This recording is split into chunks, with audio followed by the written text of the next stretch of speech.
الحمد لله نحمده ونستعينه ونستغفره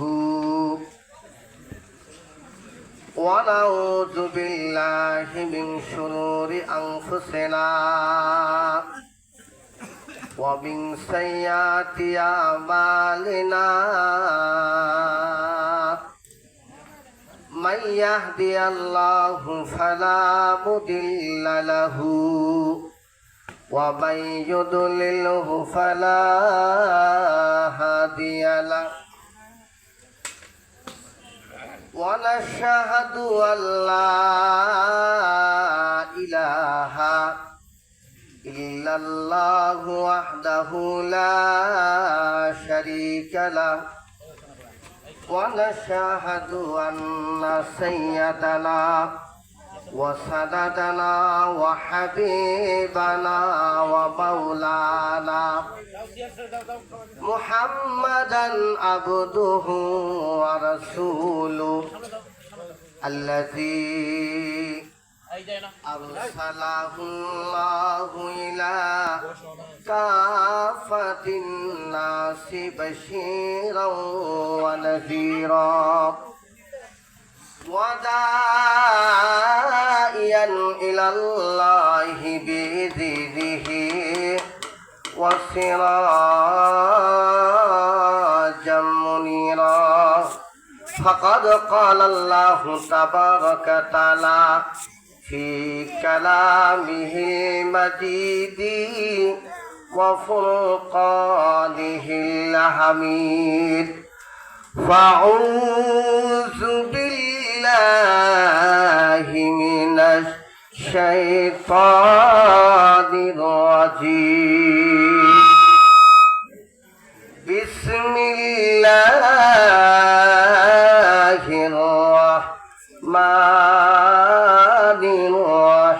الرحيم ولقد آتينا لقمان الحكمة أن اشكر لله ومن يشكر فإنما يشكر لنفسه ومن كفر فإن الله غني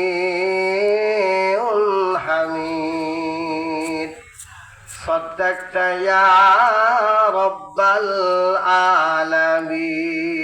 العالمين قال رسول الله صلى الله عليه وسلم تركت فيكم أمرين لن تضلوا ما مسكتم بهما كتاب الله وسنة نبيه أو كما قال النبي عليه الصلاة والسلام আল্লাহ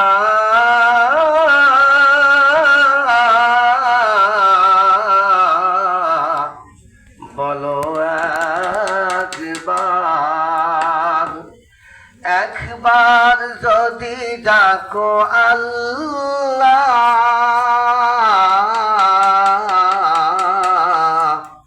শতবার কাছে টানে আল্লাহ আমি যদি কোনো দিন পথ ভুলে যাই সুপথ দেখাও আল্লাহ একবার যদি ডাকো আল্লাহ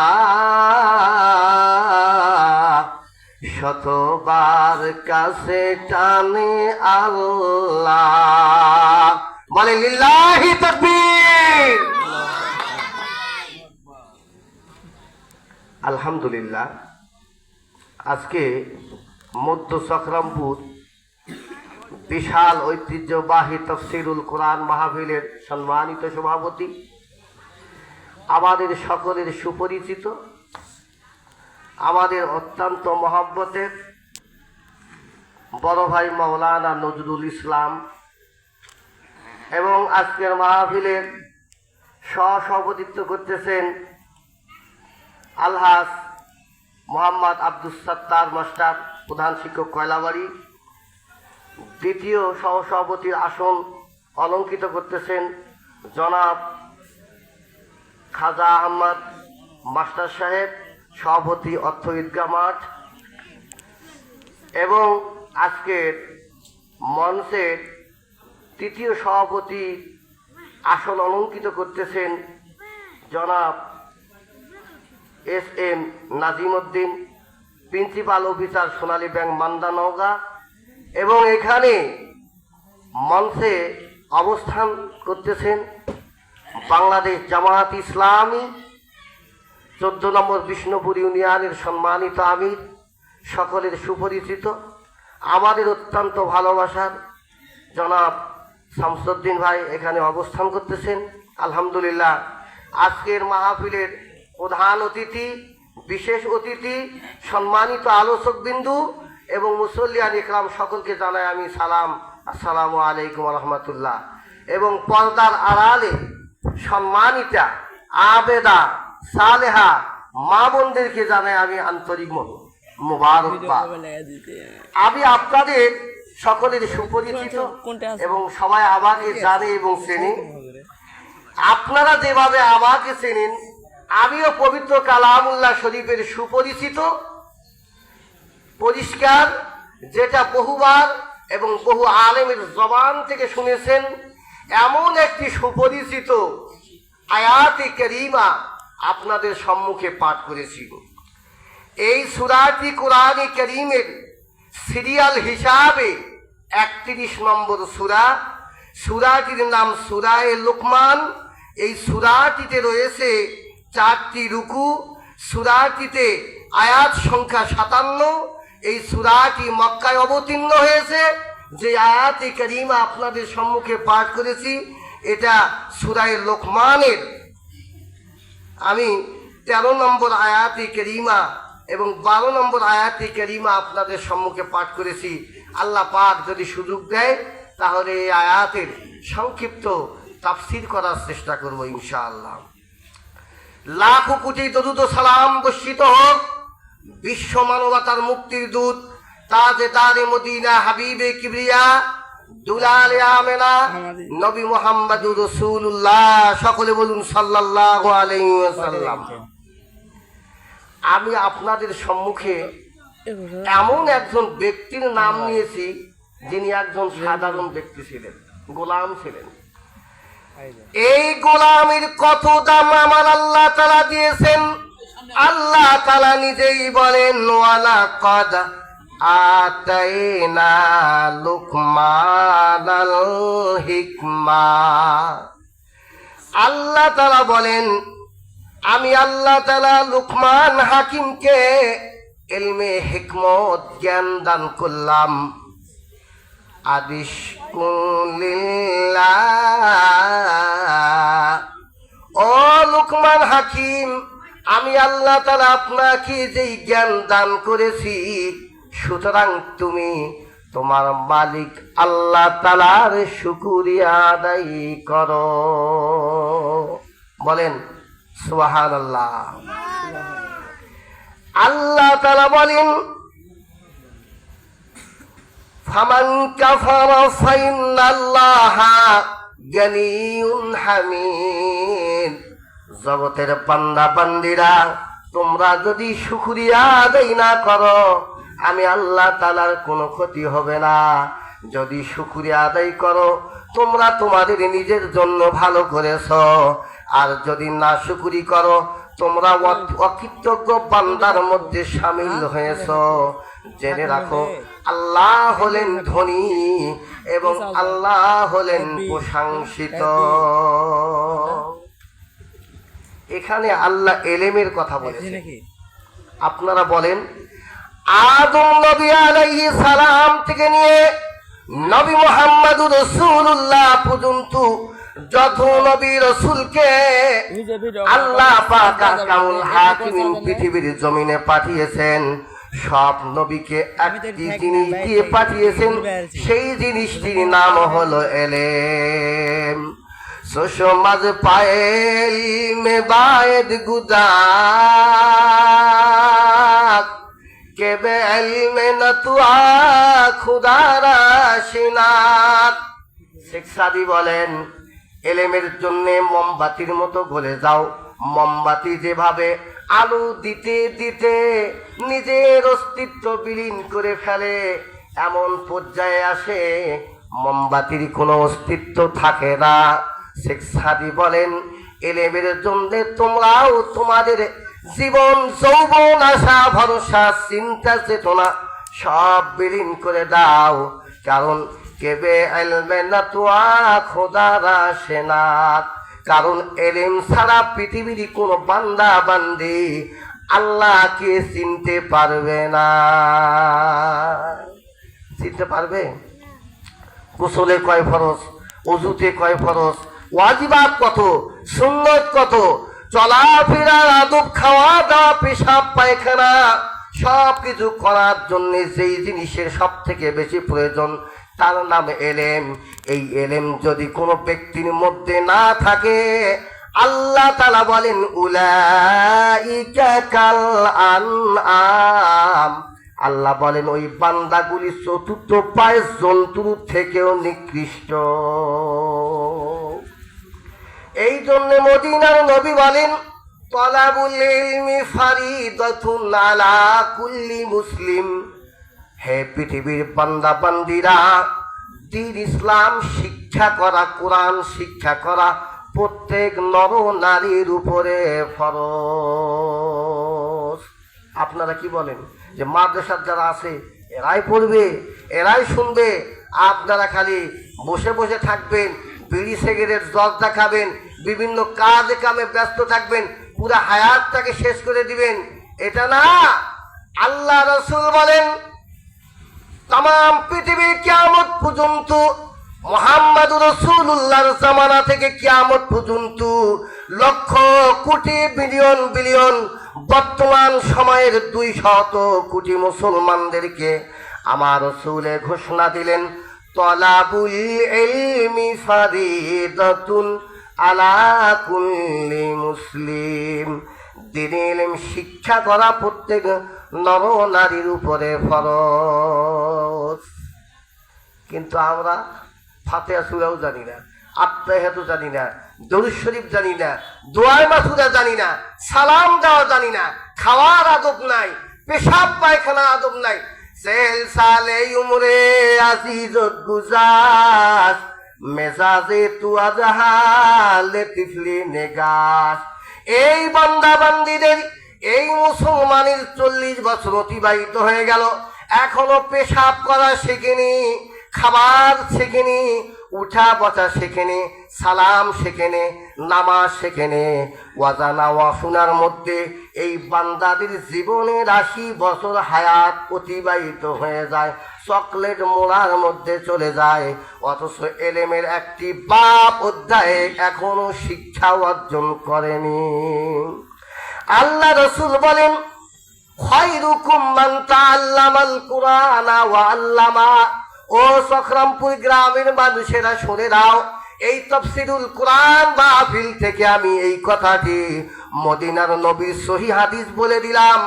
আল্লাহ রাসূল বলেন, খায়রুকুম মান তাআল্লামাল কুরআনা ওয়া আল্লামা। প্রত্যেক নরনারীর জন্য ইলমে দ্বীন শিক্ষা করা হলো ফরজ। মানুষকে শিক্ষা দিতে হবে এবং শিক্ষা অর্জন করতে হবে। এরা হলো পৃথিবীর সব থেকে উত্তম সন্তান। শিক্ষা দিতে হবে, শিক্ষা অর্জন করতে হবে। অথচ আমরা আমাদের ছেলেদেরকে কোরআন শিক্ষা দেই না, কপালের লাথি দিয়ে ভিন্ন করে দেয়, বাড়ি থেকে বাহির করে দেয়। এই সন্তানেরা পিতা মাতাকে মূল্যায়ন করে না। অথচ আমরা দুঃখ নিয়ে চলি, বদদোয়া করি। কিন্তু সব থেকে বড় হতভাগা কপাল পোড়া ওই বাবা যে নিজের সন্তানকে কোরআনের শিক্ষা দেয়নি, কোরআনের শিক্ষা দেয়নি। এই জন্য আল্লাহ বলেন, ওয়ালাকাদ আতাইনা লুকমানাল হিকমা, ও লুকমান হাকিম, তোমাকে সব থেকে বড় দামি জিনিসটি দিলাম কোরআন, হেকমত। এই লোকমান একজন কালো গোলাম ছিল। লোকমান দেখতে খাটো ছিল। লোকমানের চুলগুলি এলোমেলো ছিল। লোকমানের দাঁতগুলি এলোমেলো ছিল। লোকমান একজন হাবশী কালো রঙের মানুষ ছিল। এই মানুষটি গোলাম ছিল। আমার মদিনাওয়ালা নবীজির আদর্শিত হয়েছে, কোরআন সুন্নাহর পথে চলেছে, আহলে কিতাব বনেছে। আগের শরীয়তের দিন ইসলাম মানার জন্যে আমার আল্লাহ তাআলা ওই পাও ফাটা গোলামের মর্যাদা এত বৃদ্ধি করেছে। এই কোরআনে সেই গোলামের নামটা আমার আল্লাহ তাআলা উল্লেখ করেছেন। বলেন সুবহানাল্লাহ। আজাদ বানরের দাম নাই, পালা বানরের দাম। আজাদ হনুমানের দাম নাই, পালা হনুমানের দাম। আজাদ কুকুরের দাম নাই, পালা কুকুরের দাম। আজাদ সাপের দাম নাই, সাপুরিয়ার সেই বক্সের সাপের বড়ের দাম। আজাদ হনুমানের দাম নাই, পালা হনুমানের দাম। আজাদ বাঘের দাম নাই, খাঁচার বাঘের বড় দাম। আজাদ মানুষের দাম নাই, গোলাম বান্দার দাম। কোন বান্দা যদি গোলামিয়তে রশি লাগাইতে পারে, আমার আল্লাহ তাআলা বলে, গোলাম তুমি সাধারণ গোলাম নয়। এই গোলাম যতক্ষণ পর্যন্ত পৃথিবীর জমিনে থাকবে, আমি আল্লাহ তাআলা পূর্ব আকাশে সূর্য আর পশ্চিম আকাশে চন্দ্রকে ঠিকই উঠাবো নামাবো। এই পৃথিবীর নিয়ম শৃঙ্খলা সব ঠিক থাকবে। বলেন সুবহানাল্লাহি ওয়া বিহামদিহি। এই জন্য এতগুলি জ্ঞান পুজ্ঞ এলেম হেকমত আল্লাহ তাআলা লুকমান হাকিমকে দান করে বলে, লুকমান তুমি একটু আল্লাহ তাআলার শুকরিয়া আদায় করো। যদি শুকরিয়া আদায় করো তোমার লাভ হবে। জেনে রাখো আমি আল্লাহ তাআলা হলাম হামিদ, অত প্রশংসিত। এই চক্রামপুর গ্রামের মানুষ যদি আল্লাহ তাআলার শুকরিয়া আদায় করে, আল্লাহ পাকের জালালিয়ত জাবালিয়ত ইজ্জতের চুল পরিমাণ বৃদ্ধি হবে না।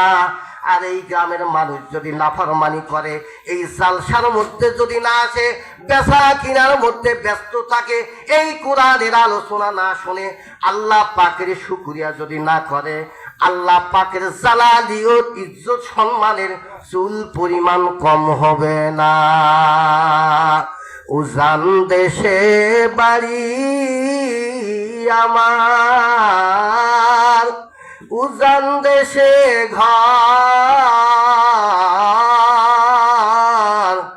ভাটির দেশে কেউ নাই আমারে,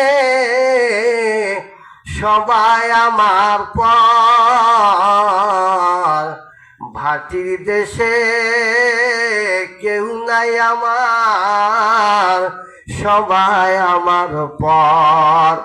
ও চক্রমপুর গ্রামের মুসল্লি ভাইরা, আপনাদের জায়গাটা বাড়িটা হলো জান্নাত। ওই জান্নাতের বাড়ি ছেড়ে এই দুনিয়ার পচা কাদকে আপনি বাড়ি মনে করে নিয়েছেন। এই বাড়ি কিন্তু আপনার সেই বাড়ি নয়। জান্নাতের বাড়ি ফেলে এসেছেন পরীক্ষা দেওয়ার জন্যে। পরীক্ষা দিয়ে যদি যেতে পারেন, সফলতা অর্জন করতে পারেন, আপনার বাবা রেখে আসা জান্নাতের বাড়ি আপনারা পাবেন। আর যদি পরীক্ষায় ফেল করেন, আল্লাহ বলেন, ওয়াসিকাল্লাযীনা কাফারু ইলা জাহান্নামা যুমারা। একটা হাঁক মারে দেওয়া হবে, সেই হাঁকের মাধ্যমে এই গুনাহগার বান্দা বান্দিগুলি জাহান্নামের দরওয়াজায় গিয়ে পড়বে। জাহান্নামের দারোগা মালিক বলবে, ও চক্রামপুর গ্রামবাসীরা রে, আজকে এই জাহান্নামের দরওয়াজায় কেন এসে পড়েছ? তোমাদের কি তাফসীরের বর্ণনা হয়নি? ওলামায়ে ইকরাম কি তোমাদেরকে কোরআনের বর্ণনা শোনায়নি? নবী রাসূল চাইনি? তারা বলবে সব গিয়েছিল। আমাদের অহংকার দাম্ভিকতায় আমাদেরকে আজকে জাহান্নামের কীট অধঃপতনে নিয়ে এসেছে। ও মুসলমান ভাইরা, ভাটির দেশে কেউ নাই আমার, সবাই আমার পর। এই বাবা বলেন, ছেলে বলেন, মেয়ে বলেন, নাতি নাতনি বলেন, সবাইকে আপন মনে করেছেন। যখন আপনার মৃত্যু হবে, চকলেট মোড়া দিয়ে যখন খাটনির মধ্যে উঠাবে, ওই বক্স খাট আর 20 লক্ষ 30 লক্ষ টাকার বাড়ি পড়ে থাকবে, আপনারা আপন বলতে আর কেউ থাকবে না। এই জন্য আল্লাহ বলেন, পৃথিবীর বান্দা বান্দি রে, আল্লাহ তাআলার যদি শুকরিয়া আদায় করো তোমার লাভ, যদি না শুকরি করো আমার আল্লাহ তাআলার কোনো ক্ষতি হবে না। আল্লাহ তাআলা লোকমান হাকিমের ফজিলত বর্ণনা করলেন। বলেন, কেউ কিছু দিলে তার কাছেও হাদিয়া নিয়ে যেতে হয়। লোকমান হাকিমের প্রশংসা আল্লাহ করেছেন। এইবার লোকমান হাকিম নিজের ছেলেকে সতর্ক করে 12,000 নসিহত করেছিলেন। এই 12,000 নসিহত থেকে আমার আল্লাহ তাআলা 6টি নসিহত কোরআনে কারিমে এনেছেন। আপনারা শুনবেন তো ইনশাআল্লাহ। এই 6টি নসিহত আলতু ফালতু আলোচনা হবে না, কোরআন থেকে আলোচনা হবে। এই 6টি নসিহা লোকমান হাকিম নিজের ছেলেকে করেছে। প্রথম নম্বর নসিহতটি লোকমান হাকিম করেন, وَإِذْ قَالَ لُقْمَانُ لِابْنِهِ وَهُوَ يَعِظُهُ يَا بُنَيَّ لَا تُشْرِكْ بِاللَّهِ إِنَّ الشِّرْكَ لَظُلْمٌ عَظِيمٌ। লোকমান হাকিম 12,000 নসিহতের প্রথম নম্বর নসিহতটি আমার আল্লাহ এনেছেন। লোকমান হাকিম নিজের ছেলেকে বলে, হে নোনাইয়া সন্তান, হে আদরের সন্তান, হে আদরের দুলাল, হে আমার কলিজার টুকুরা সন্তান রে, আমি পিতা তোমাকে নসিহত করলাম, লা তুশরিক বিল্লাহ। ও বেটা, আল্লাহর সাথে শরীক করিও না। ইন্নাশ শিরকা লাযুলমুন আযীম। আল্লাহ বলেন, যারা শিরক করে সব থেকে বড় গুনাহ করে। শিরকের গুনাহ কত বড় অপরাধ জানেন?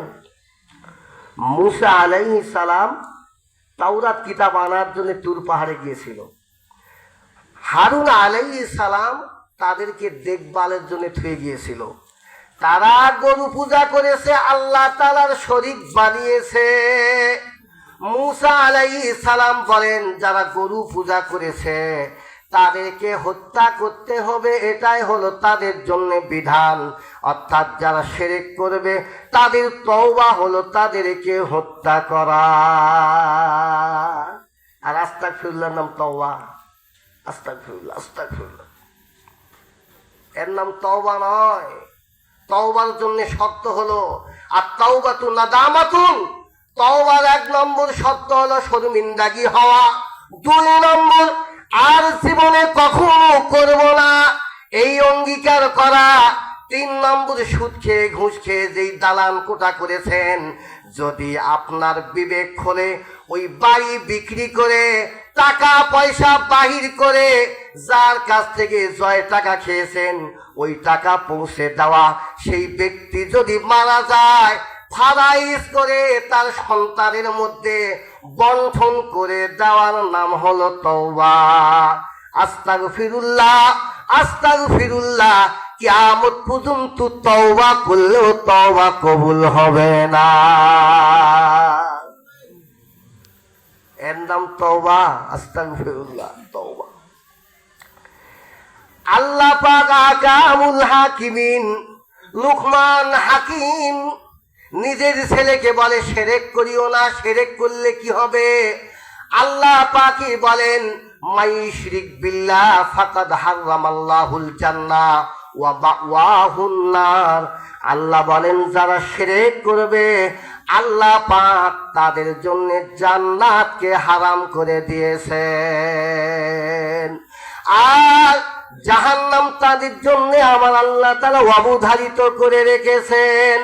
এই জন্য শিরক করা যাবে না, শিরক যারা করবে তাদের ক্ষমা হবে না। এখন শিরক কি?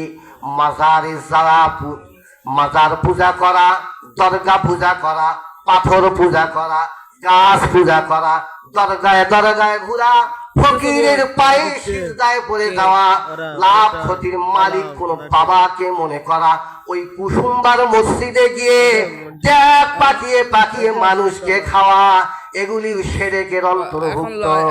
যারা এই কাজগুলি করবে তারা শিরক করে, তওবা না করলে তাদের জন্য জান্নাত হারাম।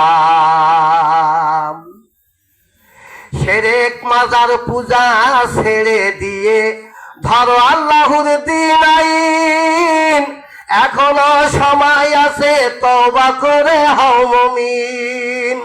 ওরে মাজার পূজা, দরগা পূজা, কুসুমবার পূজা ছেড়ে ধরো আল্লাহর দ্বীন আইন, এখনো সময় আছে তওবা করে হও মুমিন। যদি এই মুমিনের খাতায় এখনো না দাঁড়াইতে পারো, জীবনের সমস্ত আমল বরবাদ হয়ে ওই জাহান্নাম আপনার জন্য অবধারিত হবে। হাজী সাহেবের মেয়ে কুসুমবাতে যায়, হাজী সাহেবের ছেলে কুসুমবাতে যায়, মাস্তানগড়ে যায়, গাউসুল আজমে যায়, আটরশিতে যায়, আমিনগঞ্জে যায়, চন্দ্রপুরীতে যায়, রাজারবাগে যায়, কেল্লাসার মাজারে যায়। 1 লক্ষ সিজদা করলেও ওই বান্দার কোনো সিজদা আমার আল্লাহ কবুল করবে না। আলমাথাতে পাথের বোঝা, দাড়ি চাষে সোজা সোজা, নাইরে নামাজ নাইরে রোজা, হাইরে পেরেশান। বাড়ির পাশে মাজার বেঁধে সেই মাজারে বাবা থাকে, তামান্না তো কাটায় বাবা নাসির বিড়ির পাশা টেনে। দেখুন তারা কেমন সতী, ইসলামের ওই করছে ক্ষতি। 1 ঘন্টা পর জ্বালায় বাতি, দেখুন তাদের কেরামতি। এই মাজারি দরগায় যাওয়া যাবে না, সব কিছু মান অভিমান চাওয়া পাওয়ার জন্য আবার আল্লাহ তাআলার কাছে 2 হাত তুলে যেতে হবে। কোন ব্যক্তি, কোন গাছ, বাঁশ, পাথর পূজা করা যাবে না। আল্লাহ তাআলা এই জন্য বলেন, লুকমান হাকিম নিজের ছেলেকে বলে, ইয়া বুনাইয়া লা তুশরিক বিল্লাহ। শিরক মানে আল্লাহর সমকক্ষ কাউকে মনে করা। একটা তাবিজ লটকে এসে বলছে যে তাবিজে আমাকে ভালো করলো। ওষুধ খালো, কই ওষুধ খাই আমি ভালো হলাম। দুধ খালো, কয় দুধ খাওয়ার জন্য আমার পেট নষ্ট হয়ে গেল। আনারস খাইলো অথবা ঠান্ডা কিছু খাইলো, খায় বলতেছে এই আইসক্রিম খাওয়া দেয় আমার এই সমস্যা হয়ে গেল। এগুলি শিরকের শামিল। আল্লাহ তাআলা লা হাওলা ওয়ালা কুওয়াতা ইল্লা বিল্লাহ, কোনো কিছুর কোনো ক্ষমতা নাই আল্লাহ ছাড়া। করনেওয়ালার জাত একমাত্র আল্লাহ। আল্লাহর সাথে পৃথিবীর কোন জিনিসকে সমমান মনে করার নাম হলো শিরক। এই মা বোনেরা বুঝে না, খালি শিরক করে। এরপরে লুকমান হাকিম নিজের ছেলেকে বলে, বেটা শিরক করিও না, এই শিরক হলো সব থেকে বড় গুনাহ। শিরক করলে কি হবে দেখেন, আল্লাহ বলেন, ফামান কানা ইয়ারজু লিকা রাব্বিহি ফালইয়ামাল আমালান সালিহা ওয়ালা ইশরিক বিইবাদাতি রাব্বিহি আহাদা। আল্লাহ তাআলা বলেন, যেই বান্দা বান্দি চায় তার মালিকের সাথে সাক্ষাৎ করবে, ওই বান্দা জানে জীবনে কখনো শিরক করে না, আর আমলে সালে এবং খাঁটি ঈমান নিয়ে জানে কবরের জগতে যায়। এই জন্য জীবনে মরণে চলার ক্ষেত্রে কোনো জায়গায় শিরক করা যাবে না। আল্লাহ রসুল বলেন, আল ইশরাকু বিল্লাহি ওয়া উকুকুল ওয়ালিদাইনি ওয়া কতলুন নাফসি ওয়া শাহাদাতিজ জুর। চারটি জিনিসকে কাবিরা গুনাহ বলা হয়েছে। 1 নম্বর আল্লাহ রসুল বলেন শিরক করা যাবে না। 2 নম্বর পিতা মাতার সাথে খারাপ ব্যবহার করা যাবে না। 3 নম্বর মানুষকে অন্যায়ভাবে হত্যা করা যাবে না। 4 নম্বর হলো মিথ্যা সাক্ষী দেওয়া যাবে না। এই দেশের জালেমেরা যারা আজকে ভারতে পালিয়ে রয়েছে, এই জালেমেরা দিনের পর দিন মিথ্যা সাক্ষী দিয়ে এই দেশের আলেমদেরকে বন্দি করে রেখেছে, জেলখানায় হত্যা করেছে, রিমান্ডে নিয়েছে। একজন আলেমের চোখের পানি আল্লাহ পাক অ্যাটম বোমার থেকেও শক্তিশালী করে এই দেশের মানুষের বিবেকে নাড়া দিয়ে এমন ভাবে তাদেরকে পিটিয়েছে, জাতির নিকৃষ্ট হিসাবে কিয়ামত পর্যন্ত রচিত হয়ে থাকবে।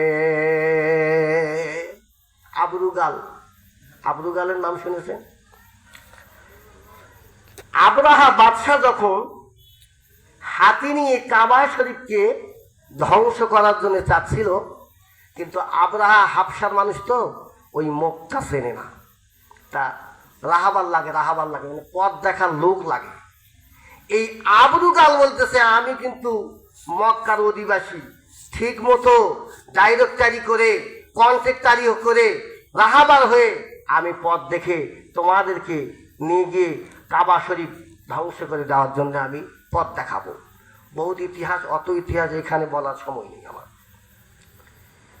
আবরাহা বাদশাকে আবরুগাল নিয়ে চলে আসতেছে। যখন কাবা ঘর থেকে 10 কিলোমিটার দূরে আবরাহা বাদশা এসেছে হাতি নিয়ে, হাতির মধ্যে সব থেকে বড় যেই হাতি ছিল ওই হাতিটির নাম ছিল মাহমুদ। এই হাতিটি এত বড় হাতি ছিল, 10টি হাতির শক্তিকে একত্রিত করলেও ওই মাহমুদ ওই হাতির সমমান হবে না। এই হাতি 10 কিলোমিটার দূরে মাটিতে বসে গিয়েছে। আবরাহা বাদশা বুঝতে পারে না, লাঠি দিয়ে আঘাত করে হাতি কিন্তু ওঠে না। বেশি পরিমাণে যখন আঘাত করেছে ওই হাতিটি সেখানে মাথা আছড়িয়ে আত্মহত্যা করে সেখানেই মারা গিয়েছে। কিন্তু ওই জালেম আবরাহা বাদশার এখনো বিবেকের দরজা খোলেনি, তাও পিটেছে। আরেকটু যখন এসেছে আল্লাহ পাক আবাবিল পাখি দিয়ে তাদেরকে ধ্বংস করে দিয়েছে। শুধু তাদেরকে নয়, ওই জাতির নিকৃষ্ট আবরুগালকে আল্লাহ পাক এমন হাত পায়ের মধ্যে পছনি দিয়েছে, হাত পা পচে গলে যাচ্ছিল। এলাকার কোনো মানুষ তাকে বরদাস্ত করতে পারতেছিল না। মাথার মধ্যে রশি লেগে মাঠ বিলের মধ্যে টানে ছেড়ে নিয়ে গিয়েছে। 3 দিন পরে ওই আবরুগালের সেখানে মৃত্যু হয়েছে। জাতির নিকৃষ্ট যারা হবে তাদেরকে আমার আল্লাহ তাআলা এইভাবে বেইজ্জত করবে। আল্লাহ রাসূল বলেন, মান আদালি ওয়ালিয়ান ফাকাদ আযানতু বিল হারব। যারা কোরআনের পাখিকে কোরআন যারা পড়ে কোরআনের আলোচকদেরকে মুখ বন্ধ করতে চাবে, তারা তাদের মুখ বন্ধ করেনি।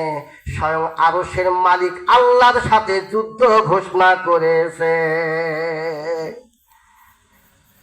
যা হোক, আমি এটাই বলতে চাচ্ছিলাম যে শিরক করা যাবে না। শিরক কোথায় কোথায় হয়? 1 নম্বর শিরক দেখবেন, এই দেশে যত পূজা মণ্ডপে মূর্তি আছে ওখানে শিরক হয়, মাজার দরগাতে শিরক হয়। আর আপনাদের ছেলেরা শহীদ মিনারে গিয়ে বড় পাথরের নিচে মাথা নত করে, ওখানেও রাষ্ট্রীয়ভাবে এক প্রকারের শিরকের শিক্ষা দেওয়া হয়। আর আমার সোনার বাংলা, সেখানে অসংখ্য শিরক রয়েছে, এগুলি আমি এখানে বলার সময় নেই। আল্লাহ তাআলা বলেন, তোমরা শিরক করিও না, শিরক হলো বড় গুনাহ। এই শিরক যারা করবে আল্লাহ পাক তাদের জন্য জাহান্নাম অবধারিত করে রেখেছেন। বাবা হিসাবে লোকমান হাকিম নিজের দায়িত্বটা পালন করেছে, ছেলেকে সতর্ক করে। বলেন ঠিক কিনা? বাবার দায়িত্ব পালন করেছে। আল্লাহ বলে, ও লোকমান, তুমি বাবা হিসাবে তোমার দায়িত্ব পালন করেছ। আমিও দুইটা নসিহত একটু জগতের সন্তানদেরকেও করি। তুমি যেমন তোমার ছেলেকে ওসিয়ত করেছ, আমি আল্লাহ তাআলা শুধু তোমার ছেলেকে নয়, কিয়ামত পর্যন্ত কোটি কোটি মিলিয়ন বিলিয়ন সন্তানদেরকেও আমি আল্লাহ তাআলা একখানা ওসিয়ত করি। শোনেন সেই ওসিয়তটা কি। আল্লাহ বলেন, ওয়াসাইনাল ইনসানা বিওয়ালিদাইহি। আল্লাহ বলেন, আমি ওসিয়ত করলাম জগতের সন্তানদেরকে তাদের পিতা মাতার ব্যাপারে। হে আদরের সন্তানেরা, তোমরা তোমাদের পিতা মাতার সাথে ভালো ব্যবহার করো। এটা কি ভালো করেছে না খারাপ করেছে? আল্লাহ তাআলা বলে, এই ওসিয়ত আল্লাহ তাআলা করে বলেন, হে জগতের সন্তানেরা, তোমরা তোমাদের পিতা মাতার সাথে ভালো ব্যবহার করো। কেন করবা? আল্লাহ বলেন, হামালাতুহু উম্মুহু ওয়াহনান আলা ওয়াহনিউ। কষ্ট হলে একটু বসেন, এটা কোরআন থেকে বলতেছি। আল্লাহ বলেন, হামালাতুহু উম্মুহু ওয়াহনান আলা ওয়াহনিউ। তোমার মা তোমাকে পেটে 10 মাস 10 দিন কষ্টের পর কষ্ট বরদাস্ত করে পেটে ধারণ করেছে। এক মুঠ ভাত যখন বেশি হয়, খাওয়ার মধ্যে বসা যায় না, উঠা যায় না, চলাফেরা করা যায় না, 4 কেজি পর্যন্ত 10 মাস পর্যন্ত 4 কেজি ওজনের একজন সন্তানকে নিয়ে আমার মা যখন ঘুমায়, ওই মার যে কত কষ্ট হয় পৃথিবীর কোনো সন্তান বুঝতে পারবে না। একমাত্র মা ছাড়া এই সন্তান যখন পেটের মধ্যে লাথি দেয়, আমার মা চিৎকার করতে চাই, কিন্তু জিবার মধ্যে কামড় দিয়ে ধরতে ধরে। আর প্রসাবের বেদনা যখন হয়, রক্তের বন্যার পরে আমার মা একটা সন্তান প্রসাব করে। ওই সন্তান প্রসাব করতে গিয়ে কত মা মারা যায়, তার কথা বলে শেষ করা যাবে না। এই জন্য আমার আল্লাহ বলেন, জগতের সন্তানেরা রে, তোমার মা বাবা তোমাকে কষ্টের পর কষ্ট মুশাক্কাত করার পরে এই দুনিয়ার জমিনে এনেছে, রক্তের নদী পার করিয়ে তোমার মা তোমাকে জন্ম দিয়েছে। জগতের সন্তানেরা, তোমার মার সাথে ভালো ব্যবহার করো। হামলুহু ওয়া ফিসালুহু ফি আমাইন। এরপরে আল্লাহ তাআলা বলে, ও জগতের সন্তানেরা রে, শুধু পেটে ধারণ করেছে তাই নয়, 2 বছর পর্যন্ত তোমাদেরকে দুধ খাওয়াইছে। কয় বছর? 2 বছর। সরাসরি যদি সন্তানকে দুধ খাওয়াইতো, গলার মধ্যে লেগে যেত। আমার আল্লাহ তাআলা মায়ের দুধের বোটার মধ্যে আল্লাহ তাআলা 32টি ছিদ্র করেছে। ওই 32টি ছিদ্র দিয়ে দুধ বাইর হচ্ছে, এমন ভাবে ঝর্ণা চালু করেছে, যার দ্বারাই কোনো সন্তানের মুখের মধ্যে এইরকম গলার মধ্যে আটকে যায় না। সেইভাবে 32টি ছিদ্রর মাধ্যমে আমার আল্লাহ তাআলা দুধ বাহির করতেছে। 1 দিন নয়, 2 দিন নয়, আমাদেরকে আল্লাহ তাআলা বলেন 2 বছর পর্যন্ত তোমাদের মা তোমাদেরকে দুধ খাওয়াইছে। এই 2 বছর দুধ খাওয়ার পরে আমাদের মধ্যে শক্তি তৈরি হয়েছে। আল্লাহ তাআলা বলেন, আনিশকুরুলি বান্দা, আমার শুকরিয়া আদায় করো। আমি আল্লাহ তাআলা তোমাকে পানি, নাপাক পানি থেকে রক্তের জমাট বাড়ালাম, জমাটকে গোস্ত বাড়ালাম, গোস্তকে হাড্ডি বাড়ালাম, হাড্ডিকে গোস্ত দিয়ে পরিপূর্ণ করলাম। 4 মাস 10 দিনের মধ্যে তোমার মধ্যে জীবন দিলাম। এরপরে আমি আল্লাহ তাআলা 9 মাস 10 দিন পেটের মধ্যে রাখলাম, সুসন্তান হিসাবে তোমাকে পৃথিবীর জমিনে আনলাম। তোমার জন্য খাবার জন্য গরম দুধের ব্যবস্থা করলাম, 2 বছর পর্যন্ত দুধ খাওয়াইলাম। এরপরে তুমি এত শক্তিশালী ফুটফুটে সন্তান, কত তুমি দাম্ভিক অহংকারী করতেছ, কত অহংকারী হয়েছ। আল্লাহ তাআলা বলেন এতগুলি দিয়েছি, এর জন্য আমি আল্লাহ তাআলা এতগুলি তোমাকে নাজ নিয়ামত দিলাম। আনিশকুরুলিল্লাহ, আমি আল্লাহ তাআলা শিরক, আমার আল্লাহ তাআলা শুকরিয়া আদায় করো, তার সাথে সাথে তোমার পিতা মাতার সাথে ভালো ব্যবহার করো। যদি না করো, আল্লাহ বলে ওয়াইলাইয়াল মাসির, ও চক্রামপুরের যুবক ছেলেরা, বাবাকে ধাক্কা দিয়ে, বাবার পাতে ভাত না দিয়ে, বাবার সাথে ঠাট্টা মন্দ করে, বাবার সাথে দুর্ব্যবহার করে, এটাই তোমার শেষ নয়। আমি আল্লাহ তাআলার কাছে অবশ্যই তোমাদেরকে ধরা দিতে হবে। এখানেই শেষ নয়, আল্লাহ বলেন ওয়াকাদা রাব্বুকা আল্লা তা'বুদু ইল্লা ইয়াহু ওয়া বিল ওয়ালিদাইনি ইহসানা। আল্লাহ তাআলা বলেন আমি আল্লাহ তাআলা ফয়সালা করলাম, ফরজ করে দিলাম। আমি আল্লাহ তাআলার হুকুমের পরে তোমাদের জন্য কাজ এবং কর্তব্য হবে তোমার পিতা মাতার সাথে ভালো ব্যবহার করো। ইম্মা ইয়াবলুগান্না ইনদাকাল কিবার আহাদুহুমা আও কিলাহুমা ফালা তাকুল লাহুমা উফফিউ ওয়ালা তানহারহুমা وَقُلْ لَهُمَا قَوْلًا كَرِيمًا। আল্লাহ তাআলা বলেন হে জগতের সন্তানেরা, তোমার পিতামাতার সাথে ভালো ব্যবহার।